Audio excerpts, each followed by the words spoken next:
حضرت امیر محمد اکرم آوان مد ذلہ العالی دارالعرفان منارہ ضلع چکوال میں سالہ سال سے قرآن و حدیث کے اوپر خطابات کر رہے ہیں اور سلسلہ نقشبندیہ اویسیہ کے مطابق لوگوں کو ذکر الہی کی تربیت دے رہے ہیں۔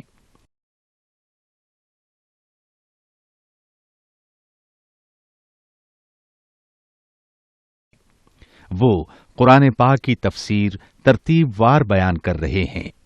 تفسیر قرآن کو وہ موجودہ ملکی اور بین الاقوامی حالات کے مطابق بیان کرتے ہیں۔ موٹر وے سے کلر کہار کے انٹرچینج سے نکلتے ہوئے کلر کہار کی جھیل سے ہوتے ہوئے میانی، بوچھال اور نورپور سے گزرتے ہوئے دارالعرفان منارہ پہنچ سکتے ہیں۔ حضرت امیر محمد اکرم آوان نے بچیوں اور بچوں کی دینی اور دنیاوی تعلیم کے لیے سقارہ اکیڈمی کے نام سے ایک درسگاہ بھی قائم کی ہے۔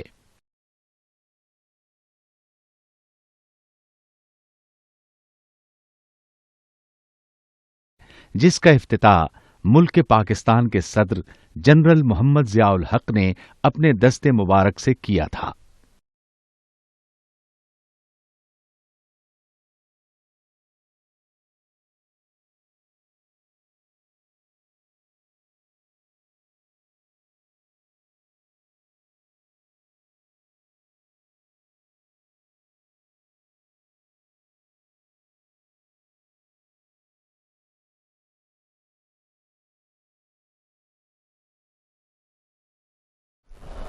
الحمد للہ رب العالمین والصلاة والسلام علی حبیبہ محمد وآلہ وصحبہ اجمعین۔ اعوذ باللہ من الشیطان الرجیم، بسم اللہ الرحمن الرحیم۔ وَكَذَلِكَ جَعَلْنَاكُمْ أُمَّةً وَسَطًا لِتَكُونُوا شُهَدَاءَ عَلَى النَّاسِ وَيَكُونَ الرَّسُولُ عَلَيْكُمْ شَهِيدًا وما جعلنا القبلة التي كنت عليها إلا لنعلم من يتبع الرسول ممن ينقلب على عقبيه وإن كانت لكبيرة إلا على الذين هدى الله وما كان الله ليضيع إيمانكم إن الله بالناس لرؤوف رحيم۔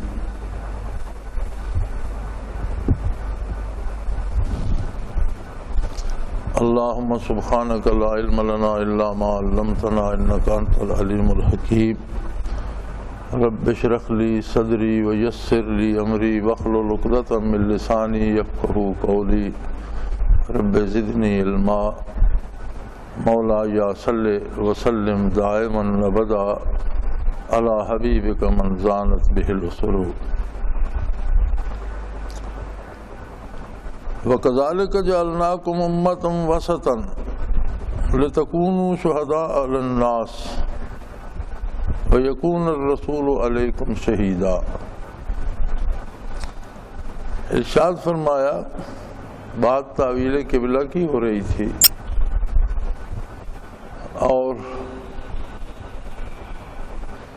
یہود و نصارہ اور مشرکین اعتراض کر رہے تھے کہ آپ صلی اللہ علیہ وسلم کا اور مسلمانوں کا شروع میں تو قبلہ بیت المقدس ہی تھا جیسے آپ سے پہلی امتوں کا تھا، اور پھر آپ نے یکا یک بیت اللہ شریف کی طرف رخ انور کر لیا۔ تو اس پر وہ معترض تھے جیسا پہلے گزر چکا۔ تو ارشاد باری ہوتا ہے، پہلا جواب تھا حاکمانہ جس میں یہ بتایا گیا کہ مشرق و مغرب سب اللہ کے ہیں اور جہاں وہ چاہے مقرر فرما دے۔ یہاں فرمایا کہ اس طرح ہم نے تم کو ایک ایسی جماعت بنایا ہے اے مسلمانوں جو ہر لحاظ سے اعتدال پر ہے، انتہا پسندی اسلام میں نہیں ہے، اسلام اعتدال ہے۔ جب ہم دوسرے مذاہب کا مطالعہ کرتے ہیں تو پتہ چلتا ہے کہ کہیں نیکی اور پارسائی کے لیے عمر بھر مجرد رہنا شرط ہے، شادی نہ کی جائے، ایک انتہا ہے۔ کہیں یہ شرط ہے کہ بھوکا پیاسا رہا جائے، یہ بھی انتہا ہے۔ کہیں یہ شرط ہے کہ انسانوں سے میل جول چھوڑ کر گوشہ نشین ہو جائے، انتہا پسندی ہے۔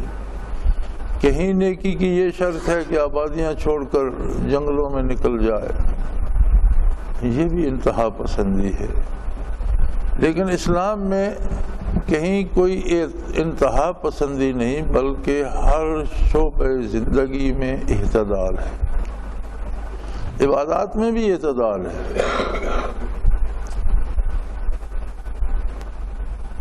ایک صحابی کا ذکر کیا گیا حضور اکرم صلی اللہ علیہ وسلم کے سامنے کہ وہ دن بھر روزہ رکھتے ہیں اور شب بھر عبادت کرتے ہیں، تو آپ صلی اللہ علیہ وسلم نے بلا کر حکم دیا کہ تمہارے وجود کا بھی تم پر حق ہے، عبادت بھی کرو، آرام بھی کرو۔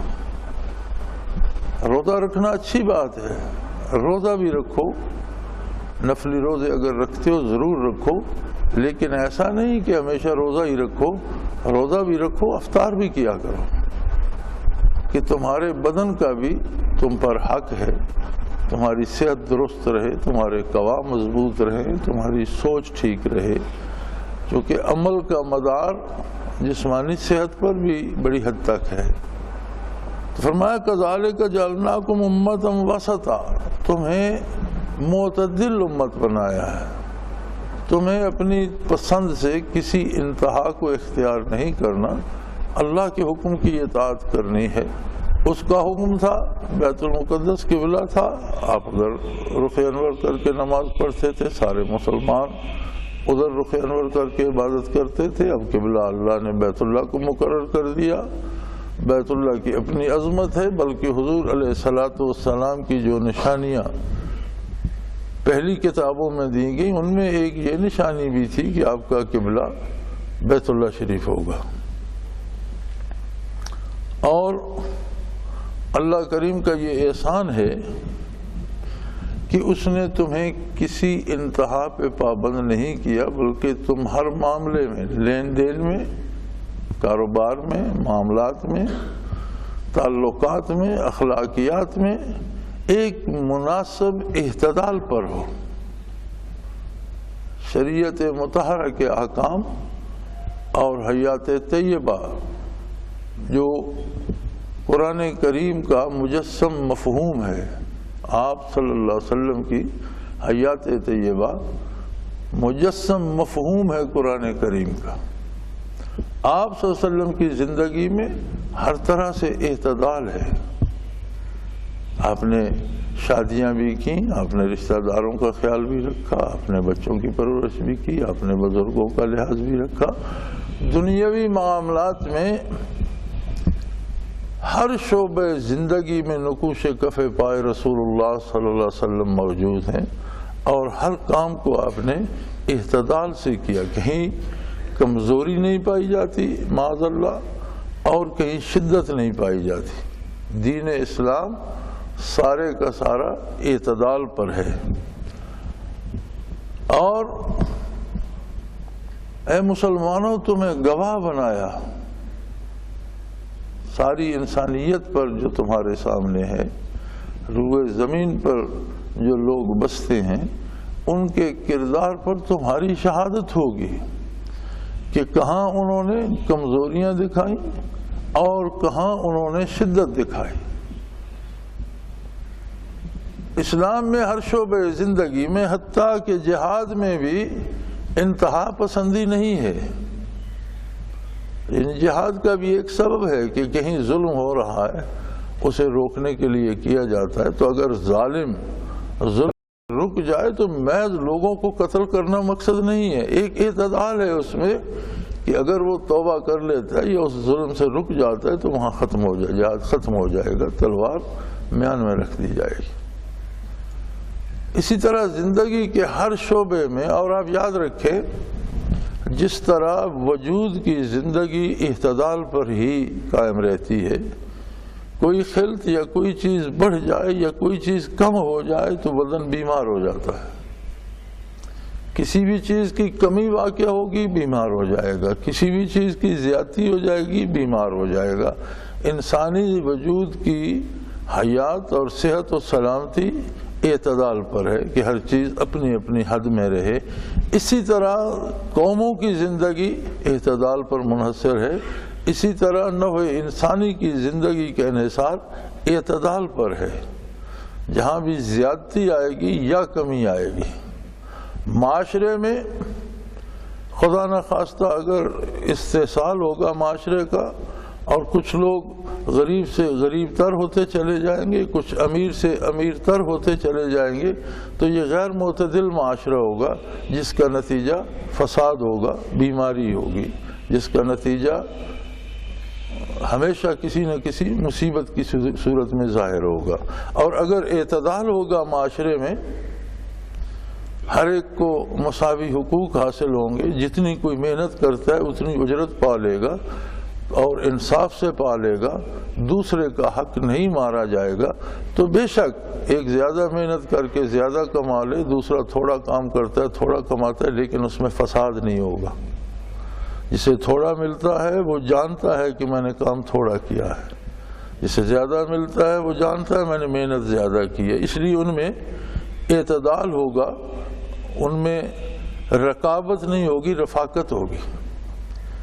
لیکن جب معاشرے میں ایسی چیز آ جائے گی کہ کچھ لوگ محنت کرتے رہیں گے انہیں کچھ نہیں ملے گا، کچھ لوگ کچھ بھی نہیں کریں گے اور ان کے حصے کا بھی لوٹ کر لے جائیں گے، تو یہ غیر معتدل معاشرہ ہوگا جس میں خرابیاں پیدا ہوں گی، قتل و غارت ہوگی، چوری ہوگی، حصول زر کے ناجائز طریقے اپنائے جائیں گے۔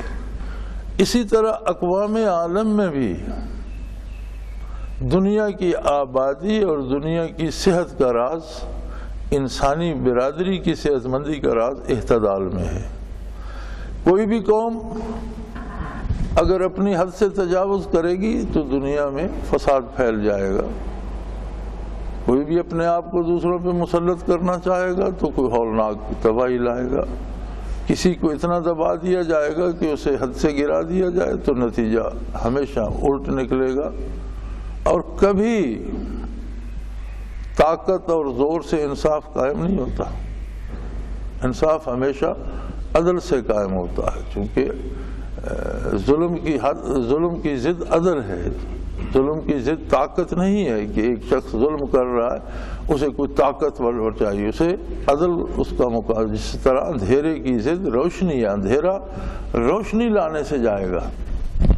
آپ اس پہ توپے داغتے رہیں یا اس پہ لڑائی کرتے رہیں تو اس سے اندھیرے کی صحت پر کوئی فرق نہیں پڑے گا، ہاں روشنی ہوگی تو ظلمت چلی جائے گی۔ اسی طرح عدل ہوگا ظلم رخصت ہو جائے گا معاشرے سے۔ اعتدال یہ ہے کہ ہر شخص کو اس کی ضرورت کی چیز، اس کی حیثیت، اس کی ضرورت اور اس کی محنت کے مطابق مل جائے۔ تو فرمایا تم امت اوسط ہو، معتدل امت، وہ قوم جس کا ہر کام اعتدال پر ہے، کہیں کمزوری بھی نہیں ہے، کہیں شدت بھی نہیں ہے، زیادتی بھی نہیں ہے۔ اگر کوئی کمزوری دکھاتا ہے تو وہ بھی شریعت کے خلاف کر رہا ہے، اور اگر کوئی شدت دکھاتا ہے تو وہ بھی شریعت سے کی حدود سے نکل رہا ہے۔ اعتدال شریعت اسلامی ہے۔ اور پھر تمہیں تو ایک گواہ کی حیثیت سے بھی اللہ کے روبرو کھڑے ہو کر شہادت دینی ہے کہ تیری دنیا میں فساد برپا کرنے والے کون لوگ تھے، کون ایسے لوگ تھے جن کی کمزوریاں خرابی لائیں، یا کون ایسے لوگ تھے جن کی شدت پسندی خرابی لانے کا سبب بنے۔ لِتَكُونُوا شُهَدَاءَ عَلَى النَّاسِ، الناس سے اولاد آدم مراد ہے کہ ساری آدمیت روئے زمین کی اقوام عالم پر تم لوگ گواہ ہوگے۔ اب جس زمانے میں یہ بات ارشاد فرمائی جا رہی ہے اس وقت روئے زمین پر انسانیت کی اجتماعیت کا تصور موجود نہیں تھا۔ حکومتیں تھیں، الگ الگ ممالک تھے، الگ الگ عوام تھے، الگ الگ، ہر ایک کی اپنی دنیا تھی۔ سب سے پہلے اسلام نے پوری انسانیت کی ایک جان ہونے کی بات ارشاد فرمائی، اور سب سے پہلے آقا نامدار صلی اللہ علیہ وسلم نے ساری انسانیت کو مخاطب فرمایا، ایھا الناس، اے اولاد آدم، تم جہاں بھی ہو، تم جیسے بھی ہو، انی رسول اللہ علیکم، میں اللہ کی طرف سے تم سب کے لیے اللہ کا رسول ہوں۔ تو یہ اجتماعی تصور آقا نامدار حضرت محمد الرسول اللہ صلی اللہ علیہ وآلہ وسلم نے دیا۔ اس میں اللہ کریم فرماتے ہیں کہ جو بھی حضور پر ایمان لاتے ہیں اور جو بھی اسوہ حسنہ کو قبول کرتے ہیں، اب جو ایمان لاتا ہے رسالت پر تو یقینی بات ہے کہ اسے آپ صلی اللہ علیہ وسلم کے اسوہ حسنہ کو قبول کرنا پڑے گا، اور اسوہ حسنہ میں سراسر اعتدال ہے، نہ کمزوری ہے نہ شدت ہے۔ تو تم ایک ایسی قوم ہو جنہیں اللہ نے معتدل بنایا ہے، اور تم وہ لوگ ہو جو میدان حشر میں گواہی دو گے کہ یا اللہ تیری مخلوق کو تباہ کرنے کے ذمہ دار کون لوگ تھے، تیرے بندوں کو مصائب میں مبتلا کرنے کے کون لوگ تھے، کون لوگ تھے جن کے اعمال میں کی کمزوری یا شدت کی وجہ سے لوگ تکلیف میں مبتلا ہوتے تھے۔ اور جب یہ ارشاد فرمایا جا رہا تھا تب روح زمین پر ساری انسانیت کے ساتھ رابطے کا کوئی تصور موجود نہیں تھا، لیکن دیکھیں آج روح زمین کو ایک گاؤں میں بدل دیا اللہ نے، اور ہر قوم دوسری قوم کے کردار سے آگاہ ہے، بلکہ ہر فرد دوسرے افراد کے کردار سے آگاہ ہے۔ دنیا میں کون کیا کر رہا ہے کم و بیش ہر فرد کی نظر میں ہے، اور روزانہ ساری بات سامنے آتی ہے۔ تو فرمایا تمہیں اس پر گواہی دینی ہوگی، اور وَيَكُونَ الرَّسُولُ عَلَيْكُمْ شَهِيدًا، اور تم پر گواہ ہوں گے محمد الرسول اللہ صلی اللہ علیہ وآلہ وسلم۔ آپ صلی اللہ علیہ وسلم کی گواہی کیا ہوگی؟ مسلمان تو مشاہدہ کر رہے ہیں لوگوں کا، اور ان کی گواہی دیں گے کہ اس کا کردار یہ تھا، اس کا کردار۔ تو حضور اکرم صلی اللہ علیہ وسلم کیا گواہی دیں گے؟ آپ یہ گواہی دیں گے کہ یا اللہ، مومنین کا، مسلمانوں کا، میری امت کا کردار وہ ہے جو میں نے انہیں تعلیم فرمایا۔ یا اللہ یہ کسی قوم پر جھوٹ نہیں بولتے، یہ سچے اور کھرے لوگ ہیں۔ یا اللہ یہ کسی قوم سے ذاتی عداوت یا حسد یا بخل نہیں رکھتے، اس لیے کہ یہ میری سنت پر عمل پیرا ہے۔ یا اللہ ان کی سوچیں کسی کے حق میں خراب نہیں ہیں، اس لیے کہ ان کی سوچیں میں نے دی ہیں۔ اگر مقام و مرتبہ دیکھا جائے تو میدان حشر میں اس سے بڑے کسی مرتبے کا تصور تک نہیں کیا جا سکتا کہ نبی کریم صلی اللہ علیہ وآلہ وسلم کسی کے راست باز ہونے کی تصدیق فرمائے۔ اور دوسری طرف دیکھا جائے تو زندگی کے جتنے دن نصیب ہوئے ہیں ان میں سب سے اہم ذمہ داری یہ ہے کہ کہیں ہم ایسے نہ ہو جائیں کہ حضور انکار فرما دیں کہ یا اللہ اس بندے کا ذمہ دار میں نہیں ہوں، اس کی گواہی میں نہیں دوں گا۔ یہ ہر مسلمان کو اپنی انفرادی اور ذاتی زندگی میں دیکھنا چاہیے کہ کیا وہ ایسا کر رہا ہے جو محمد الرسول اللہ صلی اللہ علیہ وسلم اس کے سر پہ دست شفقت رکھ کے فرمائیں گے کہ اس نے جو کیا ٹھیک کیا۔ یہ تو بہت بڑی عظیم منزل ہے قرب الہی کی کہ کسی شخص کے بارے، کچھ افراد کے بارے، کسی قوم کے بارے، کسی کنبے کے بارے آقا نامدار اصدق الصادقین صلی اللہ علیہ وآلہ وسلم محشر کی گھڑی میں بارگاہ الہی میں یہ شہادت دیں کہ یا اللہ یہ جو بتا رہا ہے لوگوں کے بارے یا جو اطلاع دے رہا ہے اقوام عالم کے بارے، یہ اس لیے ٹھیک ہے کہ اس بندے نے ساری عمر میری اطاعت کی، میرے نقش قدم پر چلا، میری سنت پہ چلا، لہٰذا یہ کسی ذاتی رنجش سے یا کسی دشمنی سے یا کسی غم و غصے سے یا کسی حسد اور بغض سے نہیں کہہ رہا، بلکہ یہ جو کہہ رہا ہے سچ کہہ رہا ہے، حق کہہ رہا ہے، چونکہ یہ ساری زندگی حق کا پیروکار رہا ہے۔ بحیثیت مسلمان اللہ کریم نے تو ہمیں یہ منزل عطا کر دی اور یہ منصب عطا کر دیا اور بہت ہی بلند اور اعلیٰ منصب عطا کر دیا۔ اب ہمیں بحیثیت مسلمان دیکھنا یہ ہے کہ کیا واقعی ہم ایسے ہیں کہ حضور اکرم صلی اللہ علیہ وسلم ہمارے حق میں گواہی دیں گے؟ اگر قرآن حکیم کی اس ایک بات کو سمجھ لیا جائے، اپنا لیا جائے،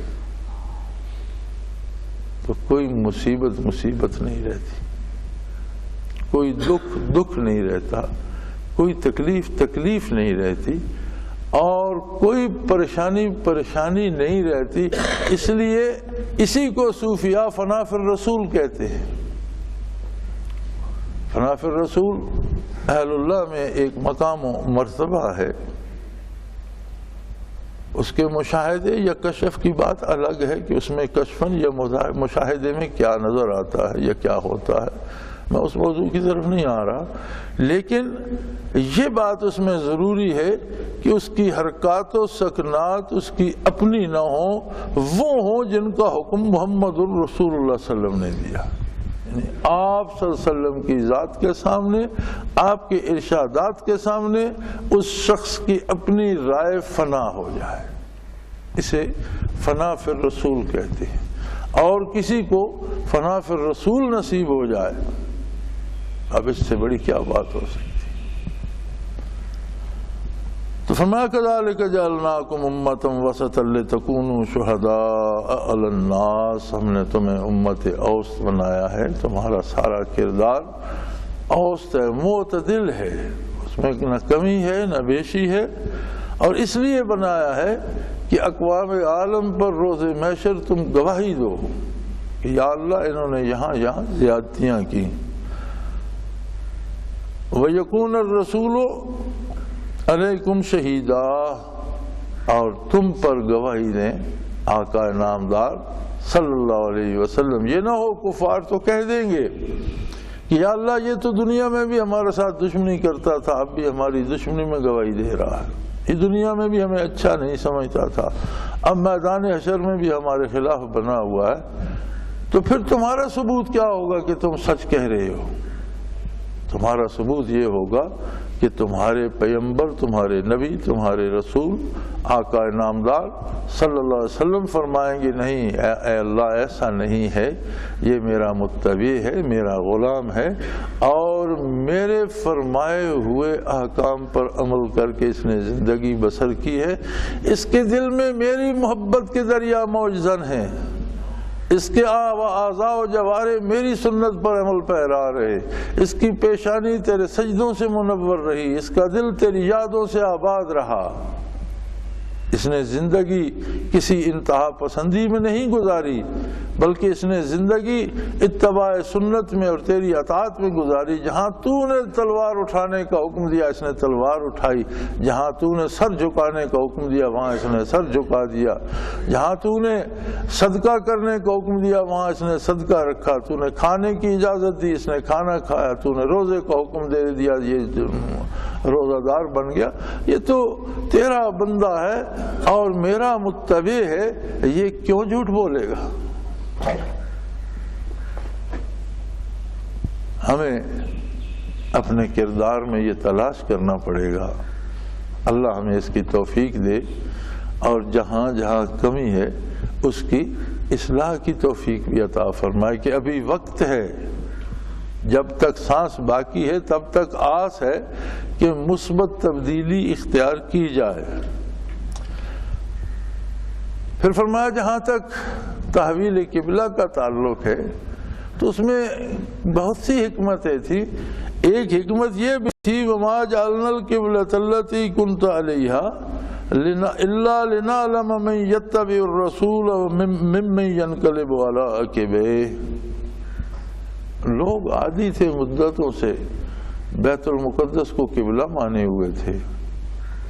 اب اسی عادت گزشتہ کے مطابق جب نبی کریم صلی اللہ علیہ وسلم نے بھی ادھر رخ انور کر کے نمازیں ادا کی تو لوگ ساتھ شامل ہو گئے. لیکن دیکھنا یہ نہیں ہے کہ لوگ اپنی عادت پہ اصرار کرتے ہیں، دیکھنا یہ ہے کہ محمد الرسول اللہ کی غلامی میں کیسے ہیں.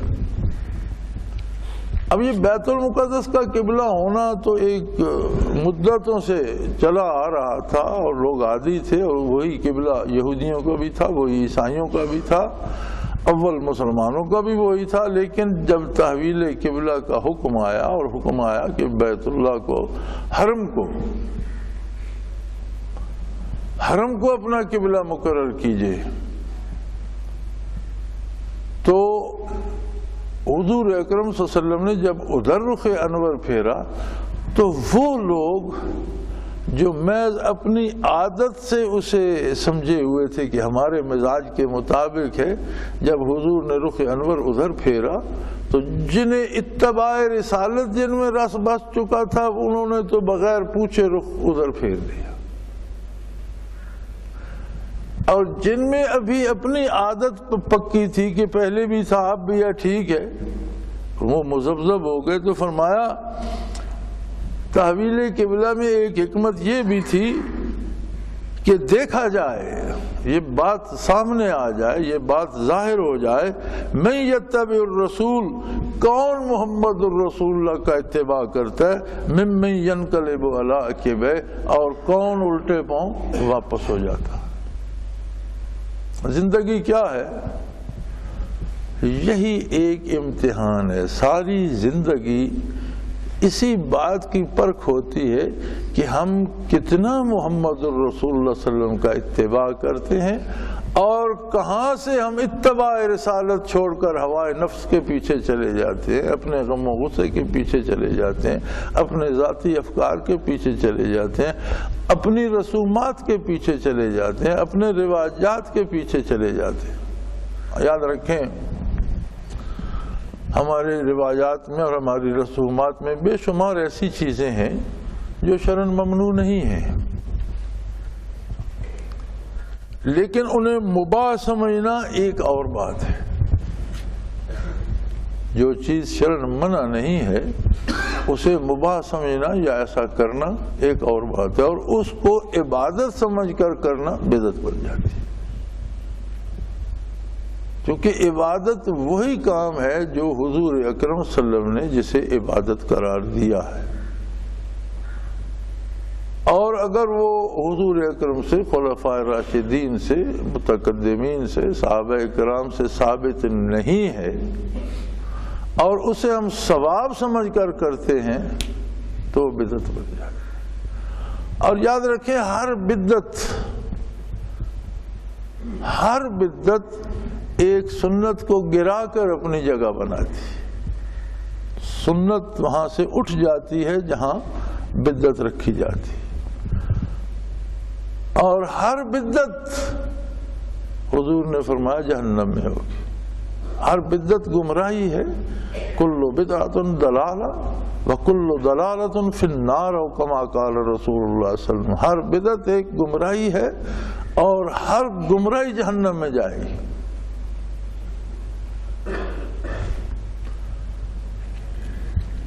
عید کا دن تھا، ایک شخص عید کے لیے نکلا. عید کی نماز ہونے میں کچھ وقفہ تھا، اس نے وہاں اشراق پڑھنے شروع کر دیے، نوافل ادا کرنے. حضرت علی کرم اللہ وجہ الکریم تشریف لائے اور دیکھا کہ وہ نوافل پڑھ رہا ہے. تو جب وہ فارغ ہوا تو آپ نے پوچھا بھی یہ آپ نے کون سی نماز شروع کر رکھی تھی؟ حضرت ابھی عید کی نماز میں تو کچھ وقت باقی تھا اور اشراق کا وقت تھا، تو میں نے کہا چلو میں اشراق پڑھ لوں. آپ نے فرمایا تمہارے جہنم جانے کے لیے یہی کافی. حیران ہو گیا، اس نے کہا ایسا آپ کیوں فرما رہے ہیں؟ میں تو نوافل ادا کروں۔ فرمایا عید کے روز نبی کریم صلی اللہ علیہ وسلم نے عید کی نماز سے پہلے کوئی نوافل نہیں پڑھے۔ حضور سے ثابت نہیں ہے کہ نماز عید سے پہلے اشراق پڑھے جائیں، اور تم پڑھ رہے ہو، گویا خلاف سنت کر رہے ہو، اور خلاف سنت کوئی بھی عمل جہنم لے جانے کے لیے کافی ہے۔ اب آپ اندازہ کیجئے کہ جو اضافے اور جو رواج ہم بناتے ہیں، یہ اس دور کی بات ہے جو صحابہ کرام کا دور تھا، لیکن اس بندے کو اس نے استغفار کیا، اس نے توبہ کی، اس نے کہا اللہ مجھے معاف کر دے، مجھے پتہ نہیں تھا۔ ہمارا عالم یہ ہے کہ ہم نے رسومات کو عبادات کا درجہ دے دیا ہے۔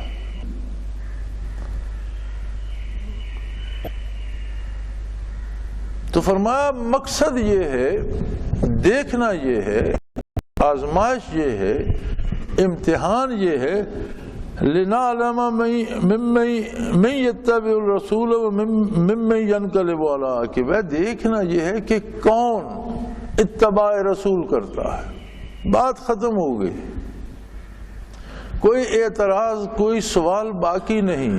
بات صرف یہ ہے کہ جب پتہ چلے کہ یہ کام حضور صلی اللہ علیہ وسلم نے اس طرح کیا، فوراً اس طرح سے شروع کر دے، بات ختم ہو گئی۔ کوئی دلیل، کوئی بحث، کسی جرح کی ضرورت نہیں۔ اور جو حضور کے خلاف کسی رواج کو، کسی رسم کو ثابت کرے اور اس پر ڈٹ جائے، تو آپ قرآن حکیم میں دیکھیں، کم و بیش جتنے انبیاء کا ذکر ملتا ہے، ان سے نہ ماننے والوں نے اور کفار نے یہی کہا تھا کہ ہمارے باپ دادا تو ایسے کرتے تھے، اور آپ چاہتے ہو کہ ہم باپ دادا کی رسومات کو، پیروی کو چھوڑ دیں جو صدیوں سے چلی آ رہی ہے، اور ہمارے باپ دادا ایسا کرتے تھے، ہم اسے چھوڑ دیں۔ اب ہمارے ہاں ایک بہت عام رواج ہو گیا ہے کہ اذان سے پہلے تعوذ پڑھتے ہیں، پھر تسمیہ پڑھتے ہیں، پھر درود شریف پڑھتے ہیں، یا کوئی غزل نعت پڑھتے ہیں، پھر اذان کہتے ہیں، پھر اس کے بعد وہیں کھڑے ہو کر سپیکر پہ دعا کرتے ہیں۔ کیا یہ سارا کچھ نبی کریم صلی اللہ علیہ وسلم سے ثابت ہے؟ کیا حضور ایسا کرتے تھے؟ ہماری جوانی تک کوئی بھی ایسا نہیں کرتا تھا۔ ہم نے اپنے جوان عمر میں آدھی زندگی گزار دی، اس میں کوئی بھی ایسا نہیں کرتا۔ آج دلیل یہ ہوتی ہے کہ درود ہی تو پڑھ رہے ہیں، تو وہ غریب بھی تو نوافل ہی پڑھ رہا تھا، اللہ ہی کو سجدہ کر رہا تھا۔ درود سارا دن پڑھو، ساری رات پڑھو، بلکہ نبی کریم صلی اللہ علیہ وسلم کے سامنے کسی نے عرض کی، یا کسی صحابی نے عرض کی کہ یا رسول اللہ، میں نے اتنا وقت وقف کیا ہے وظائف کے لیے، اذکار کے لیے، تو اس میں 3 حصے میں کچھ تلاوت کرتا ہوں، کچھ تسبیحات پڑھتا ہوں، اور چوتھا حصہ صرف درود شریف پڑھتا ہوں۔ آپ صلی اللہ علیہ وسلم نے فرمایا کہ اگر درود اور بڑھا لو تو اچھا ہے۔ اس نے عرض کی یا رسول اللہ صلی اللہ علیہ وسلم، آدھا حصہ دوسری تسبیحات پڑھوں اور آدھا حصہ درود شریف پڑھ لوں۔ فرمایا اور بڑھا لو تو اچھا ہے۔ اس نے عرض کی یا رسول اللہ، میں چوتھائی حصہ دوسری تسبیحات، جتنا وقت اگر میں نے 4 گھنٹے مقرر کیے ہیں 24 گھنٹوں میں، تو 1 گھنٹہ دوسری تسبیحات پڑھوں گا، 3 گھنٹے درود شریف پڑھوں گا۔ آپ نے فرمایا اور بڑھا لو تو اچھا ہے۔ اس نے عرض کی یا رسول اللہ، پھر مجھے جتنا وقت ملے میں سارا درود شریف ہی پڑھتا رہوں تو اچھا ہے۔ آپ نے فرمایا اگر ایسا کر لو تو دنیا اور آخرت کی کوئی مصیبت تم پر نہیں آئے گی، 2 عالم کی مصیبتوں سے بچ جاؤ۔ درود شریف کا پڑھنا ایک ایسا وظیفہ ہے، ایک ایسی دعا ہے جو 2 عالم کی سختیوں کی ڈھال ہے، لیکن درود شریف کو اذان کا حصہ بنانا درست نہیں ہے۔ اذان ایک الگ بات ہے، اور جتنی محمد الرسول نے فرمائی اور جو بلال حبشی نے دی رضی اللہ تعالیٰ عنہ، وہی اذان ہے۔ اب اس کے آگے پیچھے کوئی درود لگائے یا اس کے آگے پیچھے قرآن لگا لے، جو بھی لگا لے، اگر اس میں کمی کرے گا تو بھی خطا کار ہوگا، زیادتی کرے گا تو بھی خطا کار ہوگا، تو بھی مجرم ہوگا. چونکہ دیکھنا یہ ہے من یتبع الرسول، کون اتباع کرتا ہے محمد الرسول اللہ کا. ہمارے لوگوں کے پاس دلیل یہ ہوتی ہے کہ ایک شخص نے مجھ سے کہا ڈلوال میں کہ میں 2 کپ چائے پیتا ہوں، اگر 3 پی لوں تو کیا حرج ہے، چائے پی رہا ہوں. تو میں اتنی اذان کہتا ہوں کہ اس کا 2 دفعہ درود شریف پڑھ لوں تو درود شریف ہی ہے نا، کیا حرج ہے. میں نے کہا بزرگو، برا سا آدمی تھا، آپ قرآن پڑھتے ہیں، سورۃ فاتحہ پڑھتے ہیں اور اس کے بعد قرآن پڑھتے ہیں، رکوع سجود کرتے ہیں، تو فجر کی 2 ہی رکعتیں کیوں پڑھتے ہیں؟ کبھی 3، کبھی 4، کبھی 5 پڑھ لیا کریں. آپ بزرگ آدمی ہیں، کام کاج ہوتے نہیں، فارغ ہیں، تو آپ 2 پہ کیوں کھڑے ہو جاتے؟ نہیں وہ تو ہیں ہی 2. میں نے کہا اذان بھی ہے ہی اسی طرح اتنی، یہ چائے کا پیالہ نہیں ہے.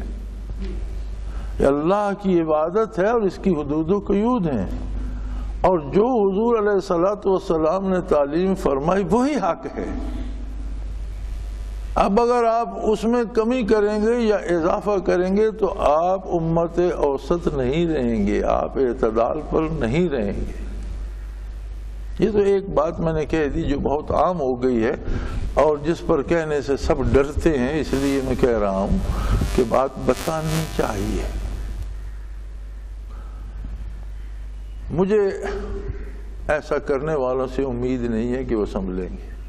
دعا ضرور کرتا ہوں کہ اللہ کرے سنبھل جائیں، اللہ سب مسلمانوں کو ہدایت پہ رکھے، اللہ سب مسلمانوں کو حضور کا اتباع نصیب فرمائے. لیکن بدعت کی ایک مصیبت یہ ہوتی ہے، علماء حق فرماتے ہیں کہ بدعت سے توبہ بہت مشکل ہوتی ہے، اس لیے کہ بدعتی بدعت کو ثواب سمجھتا ہے. جب وہ سمجھتے ہی ثواب ہے تو توبہ کیوں کرے گا؟ گناہ سے توبہ آسان ہوتی ہے کہ گناہ کرنے والا بھی اپنے دل میں اسے جرم سمجھتا ہے اور کسی وقت اسے جرم سمجھ کر چھوڑ بھی سکتا ہے، توبہ کر سکتا ہے. لیکن جس بات کو وہ عبادت یا ثواب سمجھتا ہے وہ بدعت ہے، جرم وہ سمجھتا ہے ثواب ہے، ثواب سے توبہ بھی کامی نصیب ہوتی ہے. بدعت سے توبہ اللہ ہی کسی کو توفیق دے. اس لیے مجھے امید نہیں کہ جو اس مصیبت میں گرفتار ہیں وہ میرے کہنے سے باز آ جائیں گے.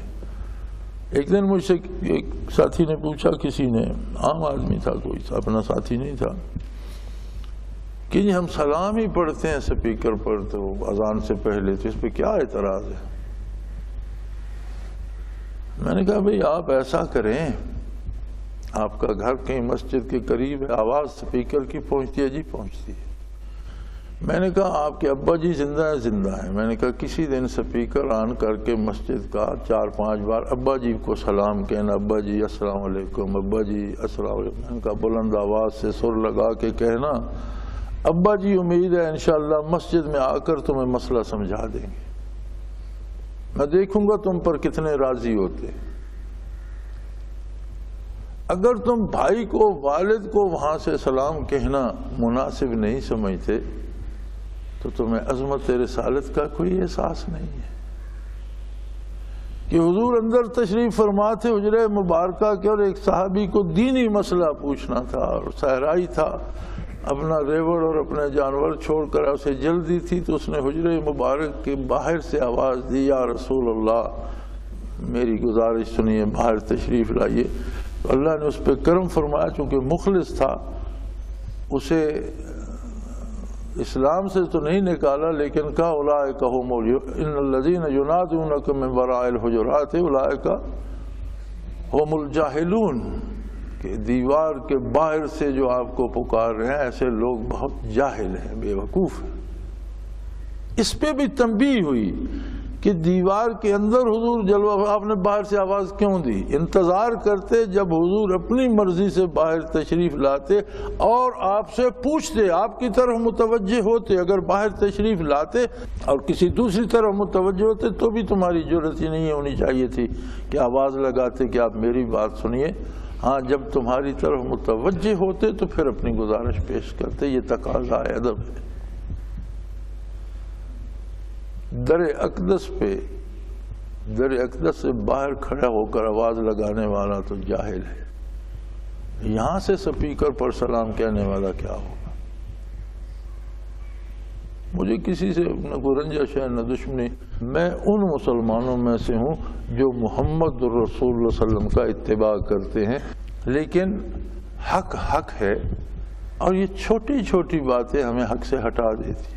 اگر کوئی عبادت میں، اگر کوئی اذان کہنے میں، اگر کوئی مساجد میں بھی اعتدال سے ہٹ گیا تو عام زندگی میں وہ معتدل مسلمان کہاں ثابت ہوگا؟ تو امتحان یہ ہے کہ من یتبع الرسول ممن ینقلب علی عقبیہ، کون اتباع رسالت کرتا ہے بلا عذر، اور کس کے دل میں اعتراض پیدا ہوتا ہے اور وہ اس سے محروم ہو جاتا ہے۔ وَإِن كَانَتْ لَكَبِيرَةً إِلَّا عَلَى الَّذِينَ هَدَى اللَّهُ، اور یہ بہت مشکل کام ہے، بے چوں و چرا، بغیر سوچے سمجھے، بغیر اس بات کی وجہ جانے اتباع کرنا اور غلامی کرنا بہت مشکل ہے۔ ہاں، ان کے لیے مشکل نہیں ہے جنہیں اللہ نے ہدایت دے دی اور جن کا یقین ہے محمد رسول اللہ کی رسالت پر، جنہیں ایمان نصیب ہے حضور کی رسالت پر، ان کے لیے کوئی مشکل نہیں، جو حضور کریں گے وہ کریں گے، انہیں کوئی مشکل نہیں۔ اور جنہیں یقین حاصل نہیں ہے وہ اپنے اعتراضات، اپنی سوچیں، اپنے مشورے، اپنی رائے کے پیچھے بھاگنا شروع کر دیں گے۔ وَمَا كَانَ اللَّهُ لِيُضِيعَ إِيمَانَكُمْ إِنَّ اللَّهَ بِالنَّاسِ لَرَءُوفٌ رَحِيمٌ، یاد رکھو اللہ تمہارے ایمان کو ضائع نہیں کرتا۔ اکثر علماء کرام فرماتے ہیں یہاں ایمان سے مراد اعمال اور کردار ہے۔ ایمان تو ایک دعویٰ ہے، اور ہر دعویٰ ثبوت چاہتا ہے، ہر دعوے کے گواہ ہوتے ہیں۔ ایمان دعویٰ ہے اور اس کا گواہ ہے ہمارا کردار، ہمارے اعمال۔ جب بندہ یہ کہتا ہے میں مسلمان ہوں تو اس کی سب سے بڑی دلیل یہ ہے کہ اب وہ اتباع کرے محمد الرسول اللہ کا،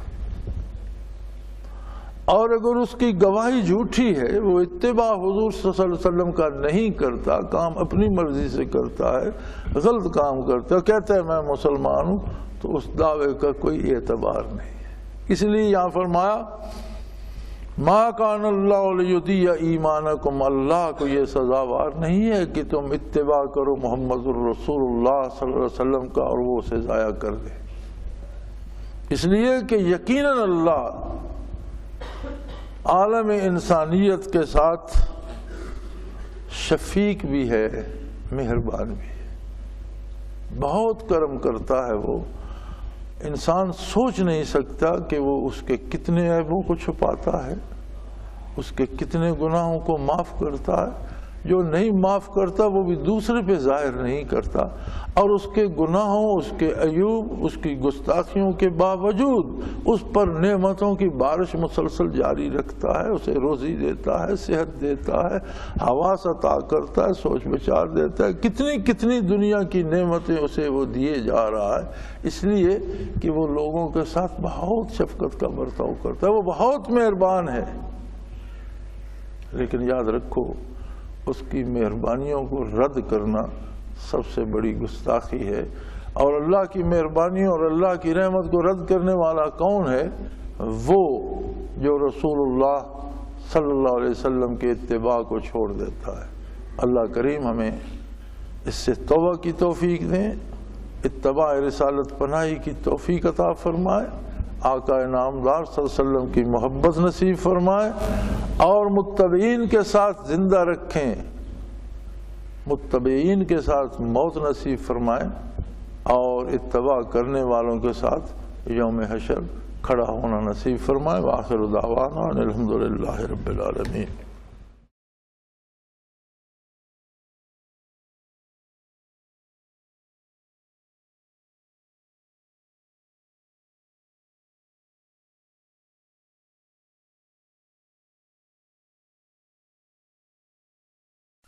وہ تمام احباب جو اسلام کی طلب رکھتے ہیں ان سے گزارش ہے کہ دارالعرفان منارہ ضلع چکوال میں امیر محمد اکرم آوان صاحب کے خطابات سے مستفید ہوں۔ وہ ہر جمعے کو نماز سے پہلے بیان فرماتے ہیں۔